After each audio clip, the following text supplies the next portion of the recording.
আসসালামু আলাইকুম দর্শক, আপনারা দেখতে পাচ্ছেন এটি হলো একটি রামরঙ্গন কমলার চারা। দেখুন চারাটিতে কতগুলো ফল ধরেছে। দেখুন বর্তমান যুগে বাংলাদেশে রামরঙ্গনের যে একটা ব্যাপক পরিমাণ প্রচার চলতেছে, তা আপনারা হয়তো না জানলে বুঝতে পারবেন, না দেখলে বুঝতে পারবেন না। যে দেখুন চারাটিতে কতগুলো ফল চলে এসেছে। এই চারাটি যদি আপনি কোনো খোলা মাটিতে চারাটি রোপণ করেন, চারাটিতে থেকে প্রচুর পরিমাণে ফল পাবেন। এত পরিমাণ ফল পাবেন যে পুরো গাছে বাঁশ দিয়ে ঢোকা দিতে হবে, নয়তো গাছ ভেঙে পড়তে পারে, ঠেল ভেঙে পড়তে পারে এই ফলের ওয়েটে। আবার পাশেই দেখুন একটা রয়েছে ভাগোয়া আনারের চারা। দেখুন কত সুন্দর কি ঝাপালো চারা।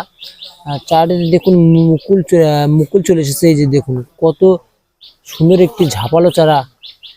এত সুন্দর চারা আপনারা একমাত্র আদর্শ মানি নার্সারিতে পাবেন। যে দেখুন দুটি চারার কোয়ালিটি দেখলে মনে করবেন যে দুই ভাই একসঙ্গে দাঁড়িয়ে রয়েছে। দেখুন কত সুন্দর ঝাপালো দুটি চারা। আর অবশ্যই এত সুন্দর সুন্দর চারা নিতে আমাদের আদর্শ মানি নার্সারি হোয়াটসঅ্যাপ নম্বরে অবশ্যই যোগাযোগ করবেন। ইনশাল্লাহ সবাইকে দেওয়ার চেষ্টা করব। ধন্যবাদ।